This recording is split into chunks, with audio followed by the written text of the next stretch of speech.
Welcome back everyone, and Godfall is out, and it's a game that I was personally very much looking forward to, and now that it's out, I don't know really how I feel about it, but the truth is we want to take a look at performance, specifically targeting ray tracing performance. Now, they did issue a patch for the game that allowed for ray trace shadows. It was kind of a big thing. It was one of AMD's big, they did Dirt 5 as their first real big one. Then Godfall was one of their big launch partner titles for the Radeon RX 6800 series. Now it features ray traced shadows, and well, we want to take a look at the performance. Now, we did take a look at non-ray tracing performance, and we included the 3080 and the 3070 in those numbers because, well, they didn't issue support for ray tracing on the RTX line of cards, so it's just available on the two Radeon cards. So I want to take a look at the performance impact and also discuss the visual impact. That's really more important here because this was DX12 Ultimate using DXR1.1. And we'll talk more about that as we get to it. But real quick, I'm going to throw up the specifications for the Ryzen 9 5900X test bench that we used for the test. And in the game, we actually didn't test using the built-in benchmark because the built-in benchmark is a camera sweeping through the area, and I didn't find it quite representative of the actual in-game performance. And this is a game that's actually fairly easy to get in-game performance. So all I did was load into the Crimson Glades level. It's one of the very first places that you're going to get to go visit, and then for 60 seconds I made a run down the main path, and then I ran through this spire thing and then turned around, and then pretty much the benchmark was over. But it kept the character model on screen, allowed it to load into some new areas, which this game is very stuttery. I don't care which hardware you're using. I even tried it on an Intel system. It doesn't really load very smoothly, but it is an Unreal Engine game. I have had that kind of issue in the past with texture pop-in and stuff, but, well, let's talk about the performance. What are you going to get out of this? So we tested at 1440p and 4K at the Epic preset to kind of see how the performance shook out, and, well, it's actually performs overall pretty good. Both the 3080 and the 6800 XT at the top of the charts there with not over 90 FPS. And the 3070 and 6800 aren't too terribly far behind. Now the 6800 does have a good edge on the 3070 in this title, but the 3080 and the 6800 XT are trading blows right there with the raster performance. Traditional gaming performance shows better minimums on the 3080 than the 6800 XT, which is surprising because in the past and in the reviews we saw the 6800 XT, it did actually a little bit better at times, especially at 1440p when it comes to the minimums. Now if you bump this up to 4K, you see the 3080 and the 6800 XT match in the average FPS, and the 3080 maintains its slight advantage on the 1% percentiles.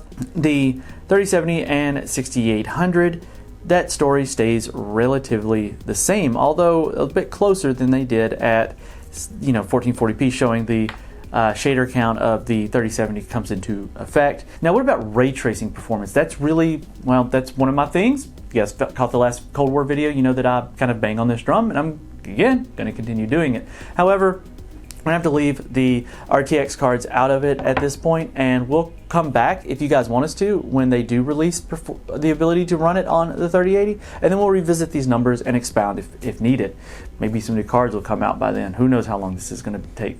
Well, turning on ray tracing is simple. It's just a ray tracing on toggle. Now the question that I have, and I've asked the developers, I've asked AMD, and I haven't gotten a response, is variable rate shading was one of the things that they advertised with this game to maintain high frame rates, and I asked that because the frame rates, well, they do stay pretty high. Let's take a look at those real quick, and then we'll get into the discussion about the visual impact and why I actually don't think ray trace shadows in this game are worth turning on, even with these performance numbers. So look at 1440p, you see the numbers here. Oddly enough, it's really within margin of error as far as the average FPS goes for both the 6800 and the 6800 XT. However, the 1% percentiles do take quite a hit.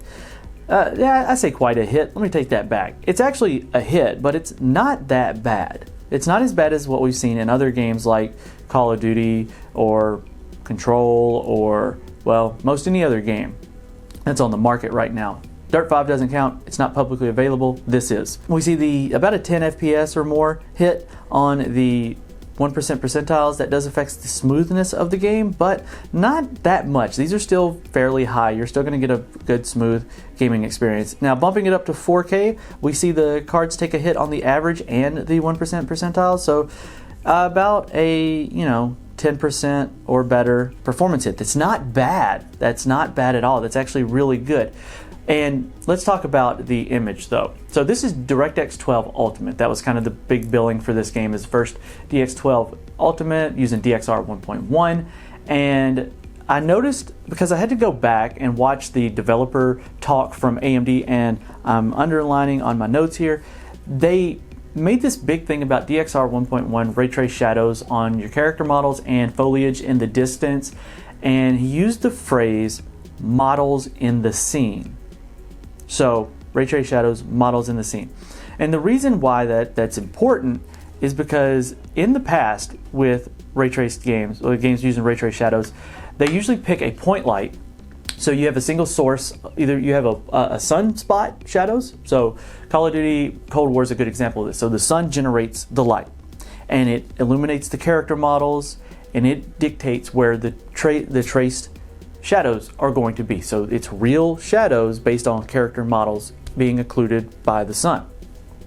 Now, the other one is local source shadows, so it can be a point in the game. So if you have a light here that's in the scene and you got a character, you're going to get the shadow on the other side. So I'm just grabbing the 3080 because it's in my left hand's good for that. But in Godfall, what it appears to be doing is using a technique similar to what something like Reshade would do, where it takes the screen space elements and it generates ray trace shadows within the screen space. Now there's still ray trace shadows, however, they can be impacted by occlusion. And I'm not referring to like ambient occlusion, I'm referring to like object occlusion. So if you're familiar with screen space effects like reflections, if you break the continuity between the top scene, and so you got water here and you got a top scene. So your character model comes across it and it can break the reflectiveness of it, reflectivity, whatever, the calculations. And you can have this really weird, awkward space going across the reflection. And that's a lot of what you're seeing in Godfall. When you're moving the camera, and I noticed it really big while actually in intense scenes. So when you're fighting and you're going through a lot, it's really noticeable where your character model, around your character model, it's almost like TAA, which we'll call artifacting around moving objects. And that's a lot of what you're seeing in this. So you'll almost have like a little outline of your character where shadows aren't being represented on the other side. And trees can do it, foliage can do it, and as you approach the edge of the scene, or the edge of the scene, so the edge of your screen, quite literally, you'll notice there's a roll-off of shadows, and it doesn't look very good. In fact, it's actually much more prominent when you're using the ray trace shadows in this game than when you're not. So this is going to be one of the few times that I'm actually going to say this. And there's some people out there that always scream that ray tracing doesn't matter and don't use it, don't turn it on, but I actually really like the effect that it gives. Except for in this game, I'm turning it off. I don't personally, from my end, and the performance is good. It's not even a performance issue for me. I like to see these performance numbers, but if this is what DXR 1.1 ray trace shadows is going to end up becoming, and I get it that it's performance, so you're not going to lose much of any performance to turn it on. The problem is the end result isn't that good. It's actually a little bit jarring, it's distracting, and hopefully some of the examples that I showed on screen kind of give you an idea of what I'm talking about with that. It's a really tough one to get in image because you have to kind of see it in motion, and not a big fan of it. Quite honestly, I hope they're not done with it. Maybe that's why they haven't released it to everyone. I don't know, it'll be interesting to see because I'm definitely going to revisit this one when it comes out on NVIDIA support because I want to see if they render it any different. Maybe it's a driver level thing. I don't think so. And on the way out, there will be people in the comments that say, Keith, but you can unlock ray tracing support on this one because I saw that you could do it. And somebody did it on YouTube. And I'm going to go ahead and tell you that you can go in the INI file and you can set DXR enable to true instead of false on the RTX cards and you're gonna think in your head that it's doing a great job, but it's not. It's just not. I thought that it worked. I got really excited and thought, hey man, this is super cool, but upon visual inspection, side-by-side inspection, it did not function. It just didn't. I'm sorry. I don't know what else to tell you. It just, you were able to turn it on and save it in the INI file, but it didn't impact it.